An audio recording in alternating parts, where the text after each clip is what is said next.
ठीक है बच्चों, सो आज का हमारा टॉपिक है समास और उनके भेद, है ना। समास किसे कहते हैं, ठीक है, और उनके कितने भेद होते हैं, उनके बारे में आज हम लोग जानेंगे और उस पर आधारित प्रश्नों को सॉल्व करेंगे। ठीक है, तो सबसे पहले मैं समास की डिफिनीशन से आप लोग को जो है अवगत कराती हूँ कि समास किसे कहते हैं। तो देखिए,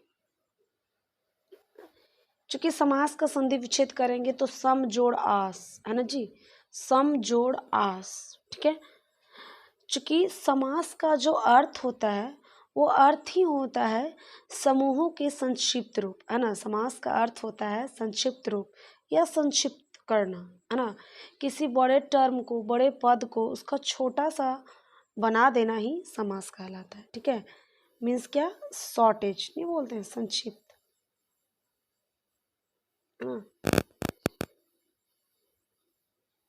जिस तरह से अगर मान लिया जाए मैं किसी को बोलूं कि तुम वहाँ खड़ा रहना जहाँ से चारों तरफ रास्ता जाता है ना, तो उसको मैं एक शब्द में बोल सकती हूँ, तुम चौराहे पर खड़ा रहना, है ना। तुम चौराहे पर खड़ा रहना, चौराहे पर खड़ा रहना। ठीक है, तो यही तो हुआ संक्षिप्त करना, समझ में आया। तो समास, चार राहों का समूह क्या कहला गया, चौराहा, है ना। तो देखिए, मैं डिफिनीशन इसका बोल देती हूँ, आप लोग लिख लीजिएगा।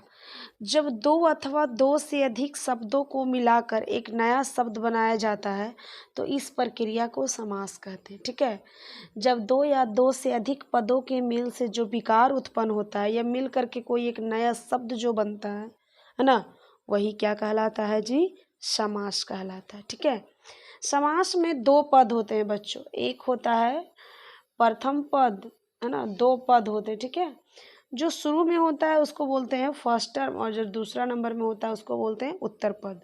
ठीक है, तो इसमें दो तरह होते हैं, पद को इसके दो भागों में बांटा गया है, समस्त पद को दो भागों में बांटा गया है ना।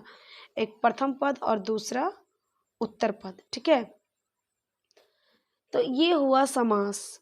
और दूसरा जो मेन चीज आता है बच्चों वो है समास विग्रह। ठीक है, समास के आगे एक एक जो है शब्द जुड़ जाता है, विग्रह। ठीक है, समास विग्रह किसे कहते हैं, तो ध्यान से सुनिए। समस्त पद जिन शब्दों से बनते हैं ना, मतलब कि जैसे कि चौराहा तो बन गया, है ना, जैसे चार राहों का समूह और क्या बन गया, चौराहा बन गया, तो ये समस्त पद हो गया। यानी कि समासिक पद जिन शब्दों से बनते हैं, है ना, वे शब्द उनके खंड कहलाते हैं। समझ में आ रहा है। और फिर इन्हीं खंड को अगर हम अलग अलग कर देते हैं, ठीक है, तो ये समास विग्रह कहला गया। अगर मान लिया जाए चौराहा दे रखा है ना, उसका बोले कि समास विग्रह करिए, तो हम लोग क्या करेंगे, चार राहों का समाहार कर देंगे, है ना। ये समास विग्रह है, मीन्स कि जोड़े हुए को तोड़ना समास विग्रह कहलाता है ना, और तोड़े हुए को जोड़ना समस्त पद कहलाता है। ठीक है, समास कहलाता है। ठीक है बच्चों, अब हम लोग आते हैं समास के भेद की तरफ। तो बच्चों, समास के मुख्यतः 6 भेद होते हैं। ठीक है, इसके भेद कितने होते हैं जी, 6 होते हैं। ठीक है, सबसे पहला तत्पुरुष समास, सबसे पहला तत्पुरुष समास, है ना, कर्मधारय, ठीक है, अव्ययी भाव, ठीक है, द्वंद्व, ठीक है, दिग्यु, एंड लास्ट बहुव्रीहि। ठीक है बच्चों, ये इसके 6 भेद होते हैं, है ना। और इन्हीं 6 के बारे में हम लोग को जो है पढ़ना है ना, इन 6 के बारे में हम लोग को बारी बारी से पढ़ना है। ठीक है बच्चों,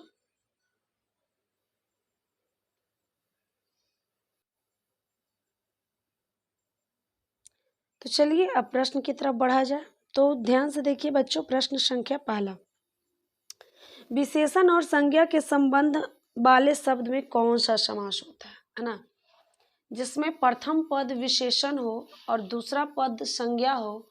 बच्चों, ऐसे समास को हम लोग कर्मधारय समास कहते हैं। ठीक है, आप लोग को नहीं पता होगा तो मैं शुरू में ही बता देती हूँ। आप लोग सोच रहे होंगे मैम आप पहले आंसर बता दी, वो इसलिए क्योंकि आप लोग को नहीं पता इसके बारे में। ठीक है, कर्मधारय समास देखिए, यानी कि ऑप्शन नंबर ए इसका राइट होगा। ठीक है, कर्मधारय समास की परिभाषा क्या कहती है कि जिस समास में एक पद विशेषण हो, है ना, तथा दूसरा पद विशेष्य हो, उसे क्या कहते हैं जी? कर्मधारय समास कहते हैं। जैसे देखिए एग्जाम्पल अगर रहेगा घन श्याम, है ना, तो घन के समान श्याम, घन के समान श्याम, है ना, ये हो गया क्या? घन श्याम। ठीक है, तो इसमें घन जो है पहला पद क्या है जी? उपमेय है। ठीक है, उपमान है, और दूसरा पद क्या है? उपमेय है। ठीक है, यानी कि उपमान के समान क्या है जी? उपमेय है। समझ में आया? अब जैसे देखिए लाल ग्रह, लाल क्या है? विशेषण है, और ग्रह क्या है? अगर मान लिया जाए एग्जाम्पल लिखें लाल ग्रह, ठीक है, तो देखिए प्रथम पद लाल यानी कि ये क्या है जी? विशेषण है, और दूसरा पद ग्रह यानी कि ये क्या है जी? संज्ञा, या इसको हम लोग विशेष्य बोलते हैं। ठीक है, तो ये लाल ग्रह जो है बच्चों, ये कौन सा समास हो जाएगा? कर्मधारय। इसलिए आपका यहाँ राइट आंसर होगा ऑप्शन नंबर ए, कर्मधारय। ठीक है, कोई प्रॉब्लम है? बिल्कुल नहीं होनी चाहिए। चलिए सेकंड क्वेश्चन, किस समास से बने शब्द का रूप, लिंग या वचन के कारण कोई परिवर्तन नहीं होता है? ठीक है, किस समास से बने, है ना जी, बने शब्द का रूप, लिंग या वचन के कारण परिवर्तन नहीं होता है? ठीक है, ऐसे समास को क्या कहते हैं बताइए बच्चों? यहाँ पे 4 ऑप्शन दिया है, तत्पुरुष समास, कर्मधारय, द्विगु, अव्ययी भाव। ठीक है, तत्पुरुष समास तो नहीं होगा, है ना, क्योंकि इस समास में द्वितीय पद यानी उत्तर पद प्रधान होता है। ठीक है, कर्मधारय की परिभाषा आप लोग भली भांति परिचित हैं। बात रही द्विगु की, तो द्विगु संख्यावाचक होता है ना, इसमें कहीं कोई शब्द का रूप, लिंग या वचन के कारण परिवर्तन जैसा कोई शब्द इसमें नहीं रहता, तो आपका ऑप्शन नंबर डी बच गया, है ना, अव्ययी भाव समास। तो देखिए अव्ययी भाव समास किसे कहते हैं कि जिस समास का ना तो पहला पद प्रधान होता ना दूसरा पद प्रधान होता, बल्कि समस्त पद किसी तीसरे की ओर या किसी विशेष पद की ओर क्या करता है, जो है अंकित करता है ना, निर्धारित करता है, निर्देशित करता है। ठीक है, तो ऐसे समास को कहते हैं क्या जी? अव्ययी भाव समास, सॉरी ये बहुव्रीहि समास। लेकिन यहाँ पे ऑप्शन डी में जो है बच्चों अव्ययी भाव समास दे रखा है। ठीक है, तो अव्ययी भाव समास देखिए, जिस समास में, है ना, जिसका पहला पद अवयव हो तथा प्रधान हो। ठीक है, जिसका पहला पद क्या हो जी? अवयव हो और प्रधान हो, और उसमें उसको किसी के साथ आप यूज कर दो, है ना, उसका ना तो रूप बदलेगा, ना लिंग बदलेगा, ना ही वचन बदलेगा। जैसे एग्जाम्पल देखो, कहीं लिखा हुआ रहता है रातों रात। ठीक है, हाँ, अब देखो मैं इसके साथ इसको जो है एक सेंटेंस, इसको सेंटेंस में हम लोग जो है इसको यूज करते हैं। वह रातों रात अमीर बन गया, है ना, वह रातों रात अमीर बन गया। ठीक है, अब हम लोग जो है इसमें इसका सब्जेक्ट चेंज कर देते हैं, वह के जगह हम लोग कर देते हैं बेलोग, हैं, बेलोग रातों रात अमीर बन गए। अब बताइए कि जब हमने इसका लिंग चेंज कर दिया, वचन चेंज कर दिया, है ना जी, यहाँ तक कि हम लोग जो है इसका कर्ता चेंज कर दिए, फिर भी इसमें कोई परिवर्तन नहीं आया, क्योंकि ये अव्यय है। ठीक है, अव्यय है, अव्यय में कभी कोई परिवर्तन नहीं आता है, चाहे आप उसका उसका आप रूप बदल दो, उसके कर्ता का, उसका नहीं, उसके कर्ता का रूप बदल लो, लिंग बदल दो, वचन बदल दो, लेकिन उस पर जरा भी कोई भी आंच नहीं आएगा। ठीक है, तो इसलिए इसका राइट आंसर हो गया बच्चों ऑप्शन नंबर डी, अव्ययी भाव समास। ठीक है, चलिए अगला प्रश्न संख्या 3, रसोई घर में कौन सा समास है जी? रसोई घर, तो देखिए रसोई घर जो है बच्चों, यहाँ 4 ऑप्शन दिया हुआ है, तत्पुरुष, कर्मधारय, बहुव्रीहि, द्विगु, है ना, तो इस तरह से 4 ऑप्शन यहाँ पे दे रखे हैं, और आपको बताना है कि इसमें जो है रसोई घर कौन सा समास है।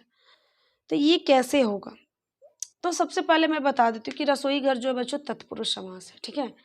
और तत्पुरुष समास में कहा जाता है कि जिस समास का अंतिम पद प्रधान हो, ठीक है, प्रथम पद नहीं अंतिम पद प्रधान हो, उसे तत्पुरुष समास कहते हैं।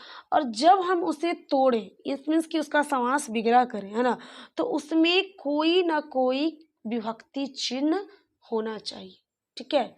अब जैसे रसोई घर है, ठीक है, तो रसोई घर को अगर हम समास विग्रह करते हैं तो देखते हैं कि क्या इसका प्रथम पद और उत्तर पद जो है किसी विभक्ति के द्वारा जो है जुड़ा हुआ है। तो देखिए रसोई घर को समास विग्रह क्या होगा, रसोई के लिए,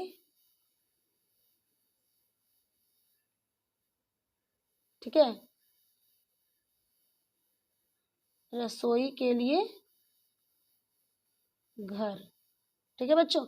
यानी कि के लिए जो है ये क्या है जी, विभक्ति चिन्ह है ना, के लिए विभक्ति चिन्ह है ना, तीसरी विभक्ति, सॉरी संप्रदान तत्पुरुष जी, ठीक है। यानी कि इसका राइट आंसर हो जाएगा बच्चों ऑप्शन नंबर ए तत्पुरुष समास, ठीक है। रसोई घर कौन सा समास है, तो तत्पुरुष समास। चलिए हम लोग अगले क्वेश्चन प्रश्न संख्या 4 की ओर बढ़ते हैं। प्रतिदिन कौन सा समास है, देखिए प्रतिदिन में आगे अव्यय जुटा हुआ है, तो जिस समास का प्रथम पद अव्यय हो वो कौन सा समास कहलाता है, बताइए, कर्मधारय, बहुव्रीहि, अव्ययी भाव या द्वंद्व। तो हम सभी पढ़ चुके हैं कि जिस समास का प्रथम पद अव्यय हो वो समास अव्ययी भाव कहलाता है। यानी इसका राइट आंसर होगा बच्चों ऑप्शन नंबर सी, अव्ययी भाव समास, ठीक है। कोई प्रॉब्लम है, नहीं। चलिए नेक्स्ट क्वेश्चन, राम लक्ष्मण में कौन सा समास है, राम लक्ष्मण में देखिए बीच में हाइफन दिया हुआ है, यानी कि जब भी कोई हाइफन वाला समास आ जाए, है ना, बीच में जो है योजक चिन्ह लगा हुआ रहे, तो वैसे समास जो है बच्चों द्वंद्व समास के अंतर्गत आते हैं। द्वंद्व समास की परिभाषा क्या कहती है, इसकी परिभाषा कहती है बच्चों कि जिस समास का प्रथम पद और द्वितीय पद, इट मीन्स कि उत्तर पद, दोनों पद प्रधान हो, ठीक है, दोनों पद क्या हो, प्रधान हो, है ना, और एक दूसरे के बीच जो है योजक चिन्ह रहे, है ना, कभी कभी योजक चिन्ह जो है लुप्त भी रहता है, लेकिन योजक चिन्ह रहे, ठीक है, और एक दूसरे को जो है वो जो है बोलने में उसके बीच में जो है मध्य में क्या रहे, योजक चिन्ह रहे, ठीक है। और जब योजक चिन्ह हटाएं, है ना, तो और अथवा या ऐसे शब्द जुट जाएं, समझ में आया, या फिर उसका यही मतलब हो, तो वैसे समास को द्वंद्व समास कहते हैं। जैसे राम और लक्ष्मण, यहाँ राम और लक्ष्मण, राम लक्ष्मण का मतलब होता है बच्चों, यहाँ पे हाइफन का मतलब हुआ राम और लक्ष्मण, ठीक है, राम और लक्ष्मण, यानी कि इसका राइट आंसर होगा बच्चों ऑप्शन नंबर बी, है ना, द्वंद्व समास, ठीक है बच्चों।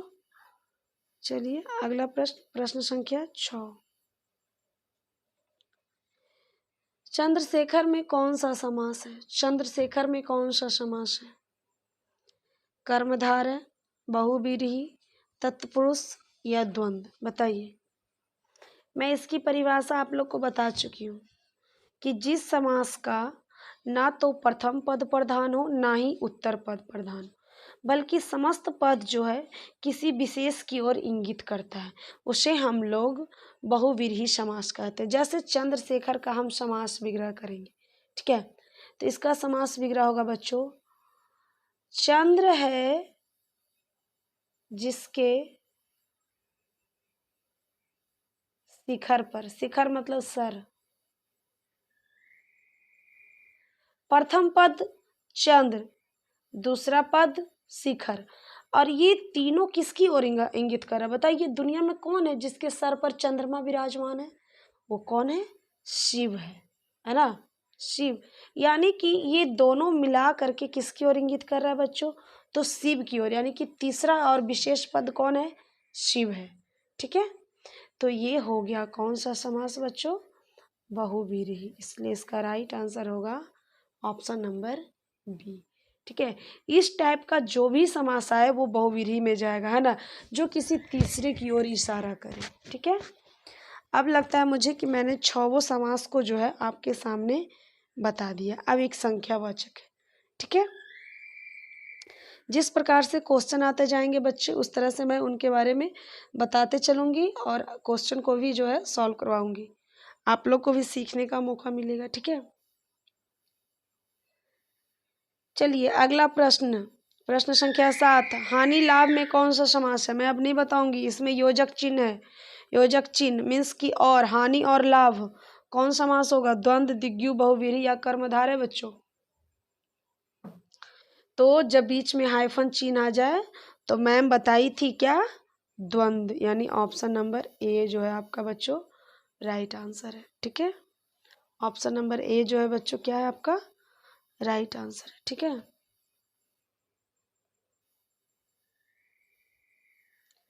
चलिए 8वां प्रश्न,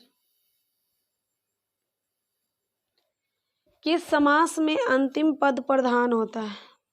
बताइए किस समास का अंतिम पद प्रधान होता है? जी मैं आपको अभी बता चुकी हूँ, तत्पुरुष, कर्मधारय, बहुव्रीहि, अव्ययी भाव, है ना।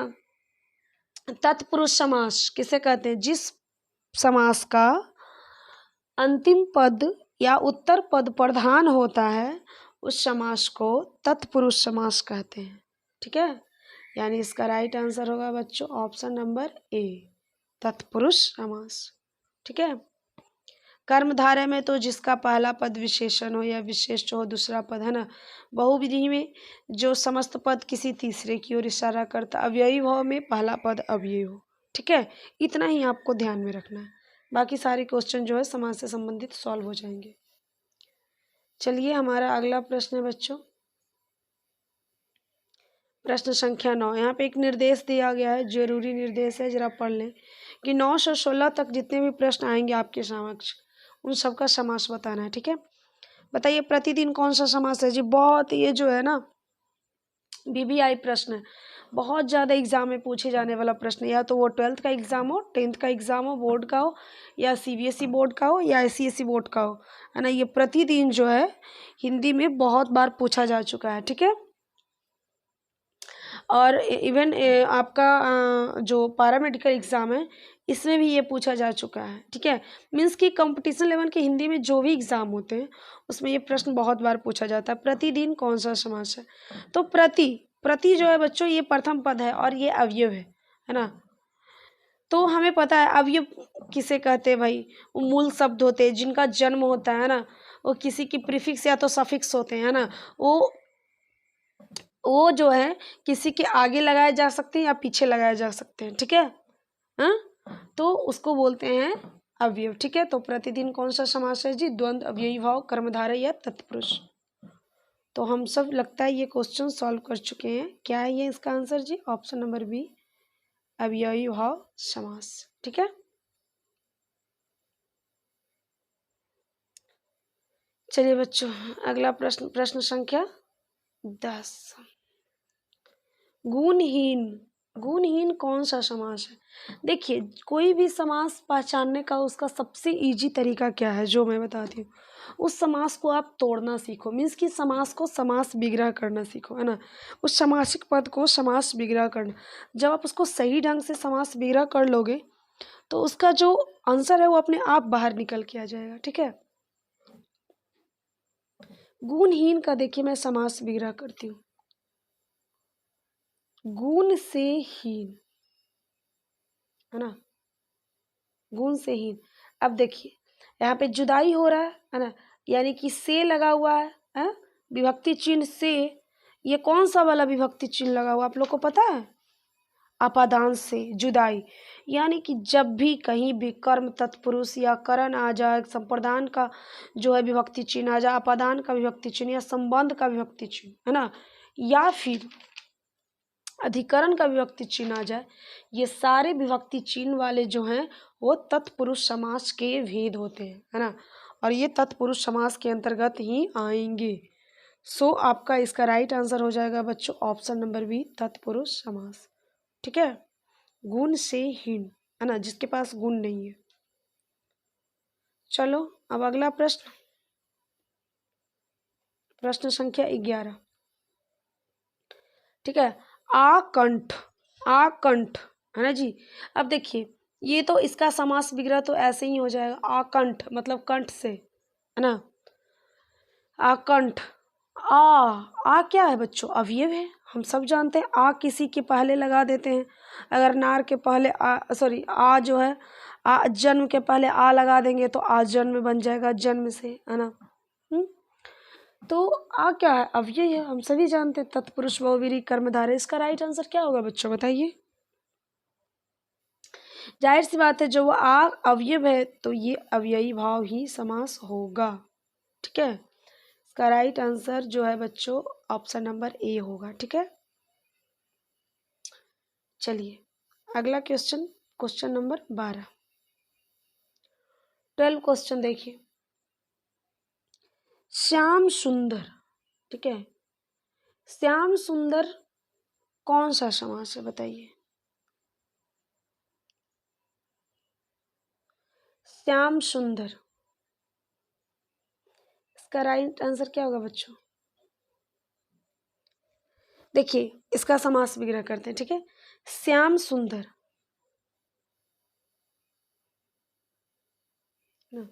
श्याम का मतलब होता है काला, तो बच्चों इसका होगा श्याम है जो सुंदर, है ना। श्याम है जो सुंदर। और जान लीजिए जब कोई समास विग्रह है जो करके टूटता है ना तो वो कर्मधारय में जाता है, ठीक है। और ऐसे भी आप लोग को ये पता चल रहा होगा कि यहाँ पे जो है उपमा दिया गया है, ठीक है ना। क्या दिया गया? उपमा दिया गया। तो जो भी उपमा उपमेय वाली बात आती है वो बच्चों कर्मधारय में आती है, यानी कि इसका राइट आंसर होगा ऑप्शन नंबर बी, कर्मधारय, ठीक है। चलिए नेक्स्ट प्रश्न, आजन्म, ठीक है। आजन्म कौन सा समास है जी? अभी मैं बताई हूँ कि आगे क्या लगा हुआ है बच्चों? अव्यय लगा हुआ है। तो जब किसी समास का प्रथम पद अव्यय होता है तो समस्त पद अव्ययी भाव समास होता है, ठीक है। तो इसमें अव्ययी भाव ऑप्शन नंबर डी में दे रखा है, सो इसका राइट आंसर होगा बच्चों ऑप्शन नंबर डी, अव्ययी भाव समास, ठीक है। चलिए प्रश्न संख्या 14, महापुरुष, महापुरुष कौन सा समास होगा जी? पहले इसका समास विग्रह कर लेते हैं। महान है जो पुरुष, ठीक है। प्रथम पद क्या है जी? विशेषण है। तो जब प्रथम पद विशेषण तो वो कर्मधार है ना, यानी इसका राइट आंसर होगा बच्चों ऑप्शन नंबर डी, ठीक है। प्रथम पद अगर विशेषण है तो कौन सा समास होगा? कर्मधारय।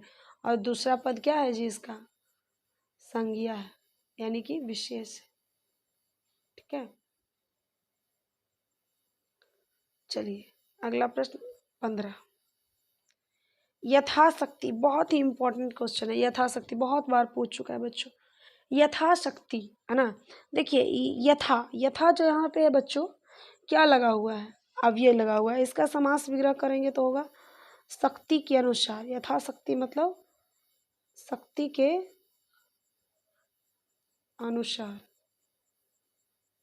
ठीक है। यथाशक्ति मीन्स शक्ति के अनुसार। तो बताइए यहाँ पे यथाशक्ति कौन सा समास होगा बच्चों? जब इसका प्रथम पद जो है अव्यय हो तो ये अव्ययी भाव ही समास होगा, इसलिए इसका राइट आंसर होगा बच्चों ऑप्शन नंबर सी, अव्ययी भाव समास, है ना। चलिए अब नेक्स्ट क्वेश्चन देख लेते हैं बच्चों, प्रश्न संख्या 16, तुलसी कृत, है ना। तुलसी कृत कौन सा समास होगा जी? पहले इसका हम लोग जो है विग्रह करते हैं, तो इसका विग्रह होगा बच्चों तुलसी के द्वारा कृत, है ना। कृत मतलब रचा गया, तुलसी के द्वारा। अब बताइए के द्वारा जो है क्या लगा हुआ है यहाँ पे जी? के द्वारा लगा हुआ है यहाँ पे विभक्ति चिन्ह, और ये कौन सी विभक्ति है? तो करण, है ना। करण विभक्ति है, ठीक है। करण से भी होता है, उसमें द्वारा भी होता है, ठीक है। तो तुलसीकृत। तो जब जैसे ही बात आ गई विभक्ति चिन्ह की, तो इस टाइप के सारे समास कहाँ चले जाएंगे बच्चों? तत्पुरुष समास के अंतर्गत चले जाएंगे, है ना। सो इसका राइट आंसर होगा बच्चों ऑप्शन नंबर बी, यानी तत्पुरुष समास। ठीक है, चलिए नेक्स्ट क्वेश्चन 17 नंबर। इनमें से दिग्गु समास का उदाहरण कौन है? दिग्गु समास जिस समास का प्रथम पद संख्यावाचक विशेषण हो, है ना। ठीक है, जिस समास का प्रथम पद जो है संख्या में भी संख्यावाचक विशेषण हो, it मीन्स कि जो है उसका पहला पद जो है काउंटिंग टर्म है ना। तो ऐसे समास को दिग्गु समास कहते हैं। ठीक है, तो पीतम्बर है, नेत्रहीन चौराहा रुपया पैसा। देखो पीतम्बर तो हम सब जान रहे हैं कि कर्मधारय हो गया, बहुवीर्य होगा। नेत्रहीन तत्पुरुष होगा, है ना। चौराहा मीन्स कि 4 राहों का समाहार। इसमें प्रथम पद देखिए क्या है जी? संख्यावाचक विशेषण है, इसीलिए इसका राइट आंसर होगा ऑप्शन नंबर सी, है ना बच्चों। इसका राइट आंसर क्या होगा? Option number C. ठीक है, दिग्गु समास, चौराहा।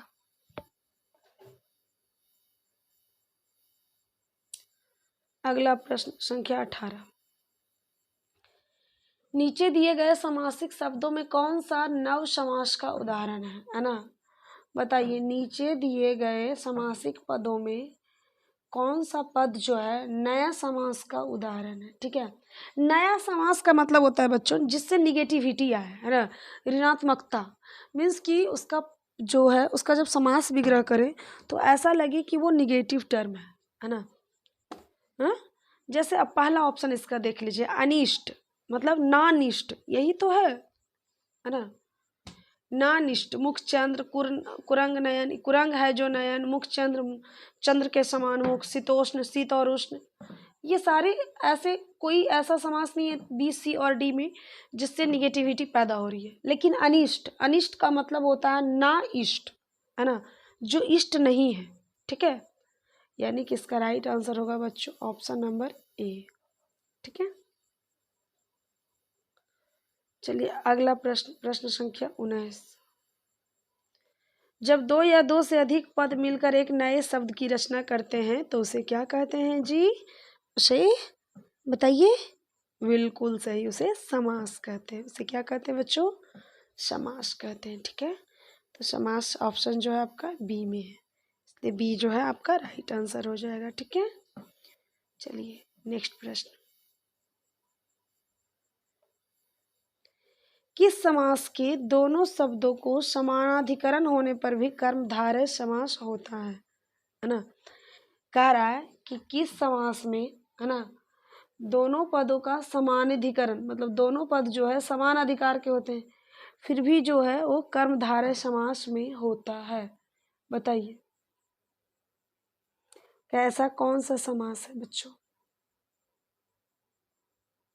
ऑप्शन ए है तत्पुरुष, द्वंद्व, दिग्गु और बहुव्रीहि। ठीक है, तो देखिए तत्पुरुष समास जो है ना, तत्पुरुष समास के दोनों शब्द अगर समान है, ठीक है, तो वो मतलब समझ रहे हैं ना, दोनों जो पद है वो समानाधिकरण है। ठीक है, तब वो कर्मधारय समास में चला आएगा। समझ में आया? इसलिए इसका राइट आंसर होगा बच्चों ऑप्शन नंबर ए, तत्पुरुष समास। ठीक है, चलिए अगला क्वेश्चन, क्वेश्चन नंबर 21। निम्नलिखित पदों में से किस पद में समास नहीं है? बताइए, निम्नलिखित पदों में से कौन सा पद जो है बच्चों वो समास को नहीं सूचित करता है? पहला हाथों हाथ, ये है जी, बिल्कुल है, हाथों हाथ अव्ययी भाव समास है। राज्याध्यक्ष, ये तत्पुरुष समास है। पर्वतारोही, ये भी जो है तत्पुरुष समास है। लेकिन सौभाग्य, सौभाग्य समास नहीं है बच्चों, सौभाग्य जो है समासिक टर्म नहीं है। ठीक है, इसीलिए इसका राइट आंसर होगा बच्चों ऑप्शन नंबर डी। ठीक है, सौभाग्य। ठीक है बच्चों, अब अगला प्रश्न, प्रश्न संख्या 22। कहा जा रहा है 22 से 24 तक में जो है समास बतलाइए। पीताम्बर, पीताम्बर कौन सा समास है जी? पीला है जो अंबर, पीताम्बर का विग्रह होता है बच्चों, पीला है जो अंबर, अंबर मतलब कपड़ा है ना, जो कपड़ा पीला है उसके बारे में बोला जा रहा है। पीला यहाँ पे प्रथम पद क्या है बच्चों? विशेषण है। तो जिस समास का प्रथम पद विशेषण और दूसरा पद जो है संज्ञा हो, वो समास जो है बच्चों क्या होता है? कर्मधारय समास। यानी कि इसका राइट आंसर होगा ऑप्शन नंबर ए, कर्मधारय। ठीक है बच्चों, चलिए अगला प्रश्न, अमृत धारा। अमृत धारा का यहाँ पे बताइए कौन सा जो है समासिक विग्रह सही होगा, है ना? समास विग्रह कौन सा सही होगा बताइए। अमृत रूपी, अमृतमय धारा, अमृत की धारा, अमृत के लिए धारा। तो जाहिर सी बात है अमृत धारा मीन्स अमृत की धारा, है ना? अमृत धारा मीन्स क्या? अमृत की धारा। यानी कि इसका राइट आंसर होगा बच्चों ऑप्शन नंबर सी, है ना? अमृत की धारा। ठीक है, चलिए अगला प्रश्न, प्रश्न संख्या 24, घर आंगन कौन सा समास है? बीच में हाइफन नहीं दिया हुआ है, ठीक है, फिर भी हमें समझना है कि हाइफन दिया हुआ है मीन्स कि यहाँ पे घर आंगन से तात्पर्य है बच्चों घर और आंगन। ठीक है, घर और आंगन, है ना? और आ गया बीच में यानी हाइफन आ गया, तो कौन सा समास होगा जी? ये हो जाएगा द्वंद्व समास। ठीक है, ठीक है बच्चों, अब अगला प्रश्न, प्रश्न संख्या 25, निम्नलिखित में कौन सा शब्द तत्पुरुष समास का उदाहरण है बताइए। निम्नलिखित में कौन सा समास जो है तत्पुरुष समास का? तो जाहिर सी बात है तत्पुरुष समास के समासिक पदों को जब हम विग्रह करते हैं तो उसके बीच से हमें जो है कोई ना कोई, है ना, क्या निकल के आता है जी? विभक्ति चिन्ह निकल के आता है। तो जन्मांध सबसे पहला ऑप्शन, इसी को हम लोग विग्रह करते हैं, जन्मांध, है ना? जन्मांध क्या होगा बच्चों? इसका विग्रह जन्म से अंधा। लो, लो जी, इसी में निकल गया विभक्ति चिन्ह से, है ना?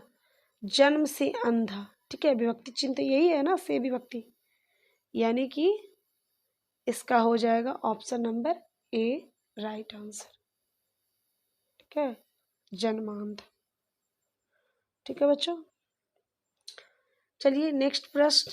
आज का सेशन जो है बच्चों यही समाप्त होता है ना।